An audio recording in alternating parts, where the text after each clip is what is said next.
Mic test. 1, 2. Standby crew. 3, 2, 1. Rolling for On Her Side.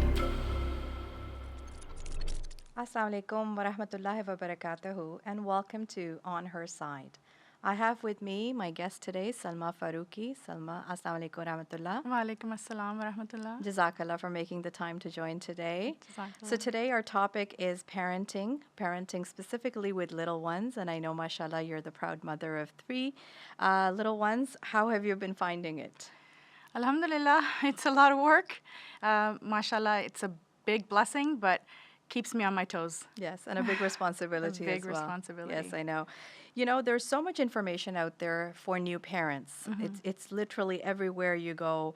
People are either giving you advice or sharing their experiences. And then with the advent of social media and technology these days, there's so much information that is accessible to you instantly, right? So you run into the problem, you go online, you check to see what should I be doing, and other than that, there's also so many other educational and informative, sessions out there and information that you can access on how to be a good parent and parenting strategies and things like that. How have you found that to be, or, where do you kind of go when you need information?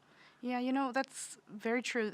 We're surrounded by ideas and suggestions and Yes. things that we want to do, whether that's within the Jamaat, whether that's outside of the Jamaat. And for me personally, it's a little bit about my mindset. So I think about what I would like for my children to become and where I would like them to go. And then from there, I go from there. So, for example, I think about the things that, Hazuri Anwar guides us. So all 3 of my girls are Waqfat. So thinking about what it means to raise Waqfat and the responsibility that is on my shoulders and where I would like them to be one day and how I need to get them there. So, That's what drives you. That's kind Exactly. of like your strategy, quote unquote. Exactly. Right. Okay. Well, I mean, I've read a lot about these parenting strategies that others have their ideas on how to parent and all of that, and I feel like good parenting, like as you said, is more than just a good strategy. Yeah. It's deeper than that. I think, like you said, the mindset of the Yeah. parents, the Yeah. mindset of the mother, it impacts a lot on how your child grows and develops, and what kind of nature they develop as well, right? So if you have self-confidence, if you're connected to your faith, you're calm, you're patient, etc. Those are the qualities that your child from a very young age is observing and learning to absorb as well, and then exhibits that same way. Exactly. It's a lot about what you show them, right? Yeah. And that's who they will become. And so having that mindset is very, very important. And when we think about it, the example that we set for our children, they're watching us. They're watching Yes. our mindset. They're Yes. looking at everything we're doing Yes. at home, the things Yes. we're saying, the things we're not saying, Yes. all the things. So it's important, I think, that you set that example, having that mindset, so your children then in the future have, a good mindset. So just, for example, if I think about the example that I set out for my children at home, when I value getting up at prayer time to offer prayers as opposed to sitting on the couch and doing something else, scrolling on my phone, for example. So it's very important that we set that mindset and we show them by example that if I value my salat, I'm going to get up on prayer at the time of prayer, and I'm going to offer my prayers, right? Yeah. And then showing them that, modeling them for them, that mindset that you have and how it impacts your day-to-day activities and your day-to-day life. Yeah, and it's actually it's that same saying where actions speak louder than words, right? Exactly, Because yeah. they're so young, and even though yes, they do understand you when you speak, even if they can't speak back, they're still understanding you, Yeah. and yes, you can explain to them, in your words of how important things are and how to behave and all of that. But the best way for them to learn is for you to model it, and then they learn to mimic you. And the other Exactly. thing too is that you talked about having a great responsibility. Yeah. It's about uh, nurturing in them their potential, Yeah. right? So Yeah. every child is different, Yeah. and you want to, instead of having one strategy that you subscribe to as a parent, I Yeah. think you want to customize your approach even for each child in your home, right? Exactly. And I think sometimes we tend to think that my child A is 2 years old and this child is too little for this or too old for that. And we tend to forget that, we put a number on them based on their age, and we seem to develop these beliefs in our mind. It's back to that mindset piece, right? That they can't do this or they can do that, and but it's looking at look at your child and see where your child takes you, and nurture that potential and guide them and help them to become the best version of themselves. Yeah, I think so. And I think just, you're with all of the information that you're being exposed to in terms of what good parenting is and all of that, alongside that, there's also a whole lot of messages that we're kind of absorbing even subconsciously, and we learn things. For example, you hear about the terrible twos. So when you go out and somebody asks you at the park, how old is your child, and you say, oh, they're 1 year old or 1.5. Oh, well, then you got to watch out for those terrible twos. They're coming, and the fearsome fours, and so there's these terms that have been made up in mainstream society that a parent needs to watch out for this or that, and then they tell you that when this does happen, this is how you should be reacting. These are the timeouts, or these are the types of punishments that you can try out for your child to keep them in line. Otherwise, they're just going to go out of control and things like that. And it's very interesting, talking about psychology, is that we start to believe in those things, right? Because we haven't experienced it yet as new parents, right? So we think, yes, it must be true because everybody knows it to be true. And so as you start to expect it, because you believe in it, you see then whatever you want to see, whatever your brain wants. So even if your child was never going to be a terrible monster at age 2, you are seeing that in them. So the first sign of a tantrum, you're like, oh yes, they're 2 now, and this is what I'd heard. And so now I've got to go and look up those strategies that I need to teach my child some discipline and good behavior and those types of things. And then it just keeps going on and on and on with the milestones that your child hits. You're told these are the things that you must be doing.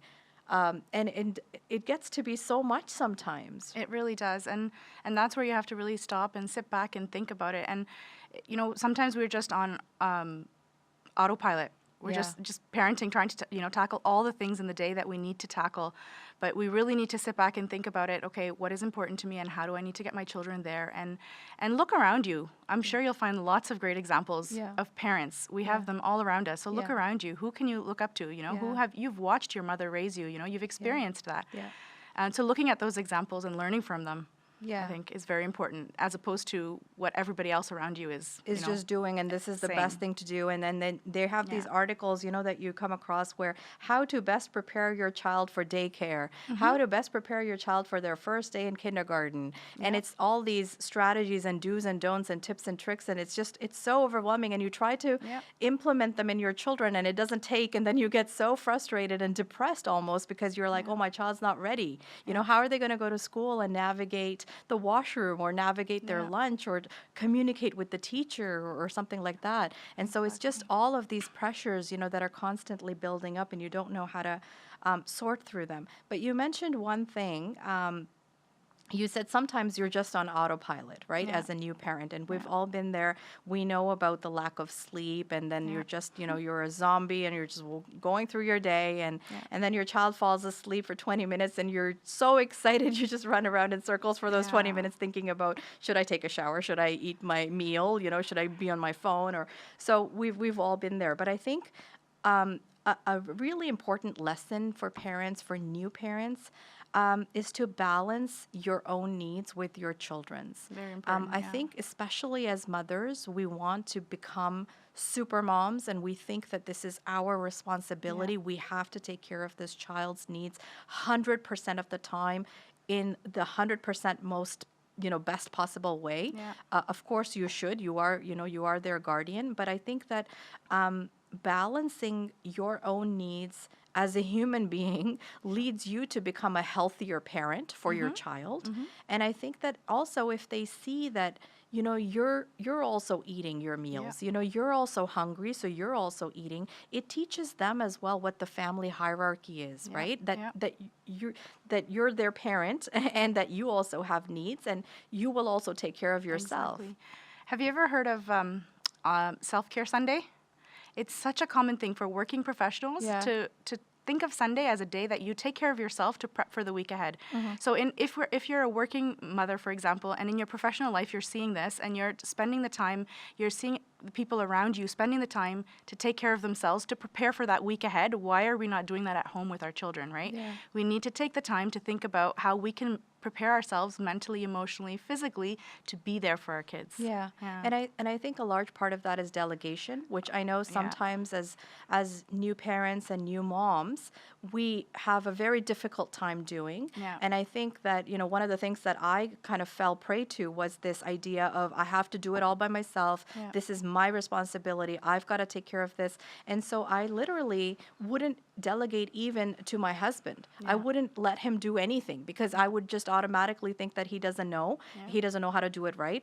And then the downside of that was twofold. One thing, every time that I needed to go to the doctor or I needed to do something where I had to be away from the baby and I had to delegate to him, he couldn't do anything Yeah. because he was never given the opportunity to practice, right? Exactly, So yeah. then I would get even more upset and I would say, "Oh, see, like no one can help me. It's all on me. I have to do this myself." So that led to a lot of frustration. And then the second thing was that I literally became very isolated. Yeah. You know, I became Yeah. very isolated, especially in those early days when you're not eating, you're not sleeping well, you have this child who, you know, might be going through colic or whatever else is happening. And especially in the evenings, like I just literally used to sometimes feel like crying. I think I was just so depressed.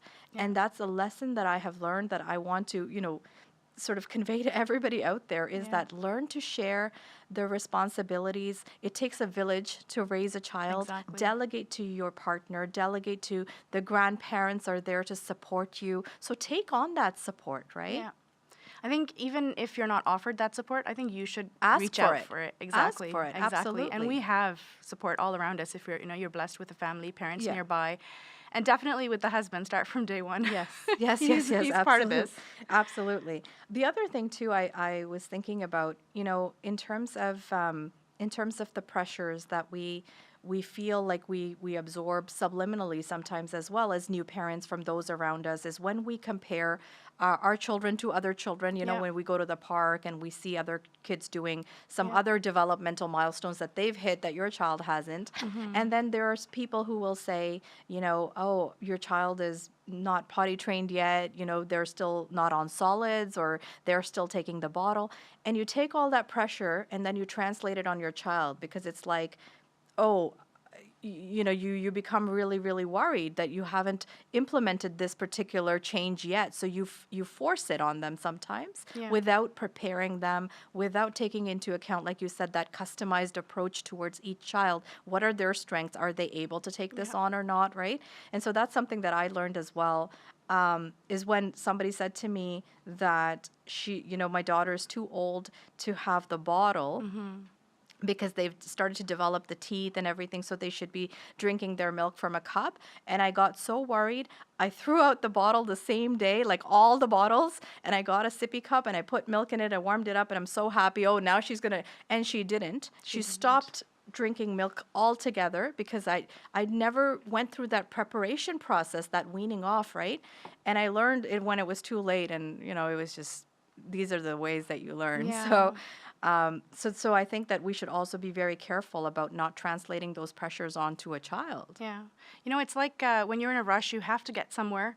And your child can sense that you're in a rush and everything just has to go wrong at that particular Yes, moment, you know? yes. And there might be a tantrum or there might be, you know, they're taking their time, going really slow, and you're like, let's go, we gotta get out, we gotta get out. And they feel that anxiety Yeah, in you. And exactly. especially when you have to go somewhere the next day, that night Yeah. before, they won't sleep. Exactly. And then they'll sleep exactly at the moment when you have to When get you up. get up.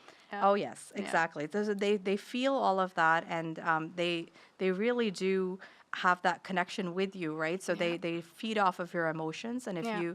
if you project an image that is healthy, Yeah. balanced, etc., then they will begin to feel that way as Yeah. well. That pressure piece you mentioned, though, somebody recently shared with me, and it really had me thinking. So, when we receive pressure from outside, it's okay to look at that pressure and sit back and think, okay, is this something that is good for my child that I want to adopt? And then you can also think about it the other way. Does that pressure work for you? So sometimes receiving pressure encourages us to get in the right direction or go in a good direction. Yeah. But to sit back and think about it, and then maybe that pressure actually helps you, because there are some moms who thrive on that pressure, right? But to think about it, does this work for me? Does this work for my child? Not just to innately, like, or just to just take it all in and just do it. That's it. Because I Yeah. heard it, I'm going to do it. Yeah, No. yeah. Really sit back, Yeah. think about it, and then apply it in your life. Yeah, no, I think that's a valuable lesson because you're going to be bombarded by all sides. You're Exactly. going to have your colleagues if you're working, your neighbors, your social circle, everyone giving you pieces of advice Exactly. on what should and should not be done for your child. And if you don't filter and sort through it, and Exactly. really, maybe have a talk with someone too, someone trusted, maybe your own mother, maybe your partner, your husband, Exactly. discuss it together. Do you think this is a good step that we should be taking, Yeah, right, yeah. for our children? Yeah. Speaking of elders and leaning on them for support and all of that, I feel like with the new age parents who are influencers and we see them on social media and they talk about these do's and don'ts and tips and tricks with their little ones, I feel like it's really important to navigate whether they have the before listening to them and before really absorbing and believing that this is what you should be doing. I think it's really important to take a step back and say, well, these parents have little ones. They've learned from their experiences. They're sharing them with us, but their kids haven't grown up yet. So Yeah. how do they know that their methodology has worked, right? Because they Exactly. haven't raised their children yet. Yeah. So they're still kind of in the same boat as you. They're just sharing their opinions and their experiences. Whereas sometimes I feel the older generation, our parents, who have raised us. So we're parents now because of the way that they raised us, and we do our parenting based on our behaviors that we learned when we were growing up. That generation has a lot to offer, and oftentimes I feel like their voices are not heard anymore, right? So if you were to have a problem, you'd maybe want to go to Google to find out, what does the pediatrician say about this, or Yeah. if it's a psychology issue, what does a psychologist say about this type of behavior, as opposed to maybe turning to your mother-in-law and asking, what should I be doing in this regard? Yeah, I think it's very, and I'm guilty of this myself. I'll turn to Google a lot quicker than I'll pick up the phone and call someone for Yes. support. Yes. But it's a very valuable thing that we have, the knowledge that they have, and yes, we Yes. can learn from it a lot. And I think Yes. we should definitely Yes. rely on them more than we trust these outside sources. Absolutely, because they're tried, tested, and true, True, right? exactly. So they've gone through that experience. Exactly. They've raised adult children now, and they have all of that. And sometimes back then life was simpler, so you didn't actually have to employ such complicated tactics to correct a behavior or correct a Yeah, problem yeah. of any kind in your child. And I think that we should, as new parents, be less dismissive. I think I sometimes agree. we feel like Yeah. these opinions or this advice is antiquated and it doesn't Exactly. apply anymore. Yeah. And I think we should really be more Open. value it more. Yeah, Exactly. be more open. Yeah. I mean, it's like you said, the advice will come from many different directions. Yeah. It's about you taking a step back and saying, is this right for me? Exactly. And the value of the advice that comes from elders and parents and even people in your social circle who are older than you, that has a lot of strength to it. Yeah. I can honestly say that it's easier for me to sit back and think about, watch a sermon and listen to what Hazuri Anwar has guided us, and to accept that as excellent advice. And, when somebody else in my social circle might say something, I'll sit back and question it, So it's a lot easier to do, but really think about it. Does this apply in my life? Is this effective? Is this good for me and my children? I was mentioning that we would rather go to Google as opposed to turn to someone else, pick up the phone and ask somebody for advice. And part of the reason is our mentality, our mindset, where because we have so much pressure on being the best parent, I think that we feel that we will be opening up our vulnerability to others if we ask them, you know, that we don't know how to do this or do that, and it'll show people that we're not prepared, you know, and we're not the best parents, etc. Because everybody wants to do the best job that they can, right? Exactly, yeah. And I think that that's how the whole Google bit comes into play, is that we'd rather access our information from a non-judgmental entity. That actually makes me think of two things. So, one, before you became a mother or a parent, what did you do to prepare yourself, right? So, is a lot that we can do to prepare ourselves. So, for example, taking a look at the Wakfino syllabus. If we take a look at it, we study it, we look at what our children, you know, are going to go through, inshallah, one day, what the milestones, I guess you could say, that we're hoping to achieve for them. So that's one thing, using that syllabus to prepare yourself, It right, sets to up some think about it. goalposts, yeah. Exactly, exactly. And then the other piece is, I mean, if you're going to go to Google and you're not sure because you don't want to ask around you, go to Al-Islam. Right? What resources are on there that can support you as a mother? There is a plethora of information there that you could filter through. And one, excellent book that kind of sticks out in my mind is The Way of the Seekers. Yeah. Right? Take the time. That's part of the studying phase. Take the time before you become a mother, even when you're a mother. If you didn't do it earlier, do it now. It's Yeah. never too late, Yeah. right, to learn. Yeah. So study the book, look at it. It's full of tips and tricks and ideas and, Yes. all the things that we need to know as Yeah. mothers. And then the other thing is that once you've had your children, that syllabus, that Wakfino syllabus that I mentioned, for example, these are guides. They don't have to be exactly that. So at 2 years old, if my child doesn't know this, that's okay. That's okay. But at least this is what I'm going to strive to Exactly. do. Maybe by age 3 I'll get there. Maybe by 4 I'll get Exactly. there. But these are goalposts, and there is no judgment on it. Personally for me as a mother, I look at those as a source of guidance and like inspiration. I feel like without these, without the syllabus, for example, I'd be lost. There's no structure. There's because so much then I you want. have the whole Exactly. world open to you, and it's like, what do you Exactly. grab and where do you go? Exactly. And you actually end up confusing your child because you're so Exactly. confused because you're turning them in different directions every day. Exactly. So, and it's a blessing. Yeah, absolutely. So we should definitely use it. Absolutely, a blessing. And then just to kind of conclude off of one point that you made, and you said, preparing ourselves as mothers. I think it's important to realize that parenting is a two-person job, right? It takes a village to raise a child. But Exactly. we have mothers and fathers because they should be sharing that responsibility of preparation, of implementing parenting skills and strategies and things like that. And when we learn to delegate, when we learn to coordinate, when we learn to communicate effectively, and we also should recognize that each one of us has some strengths and some weaknesses when it comes to parenting, right? Yeah. So if we were to supplement one another and cover each other's weaknesses and just really coordinate together, we become the most effective team as parents. And that Exactly. leads to successful children, of course. Exactly. Inshallah. Jazakallah for the conversation. Jazakallah. Until next time, Assalamu alaikum wa rahmatullahi wa barakatuhu.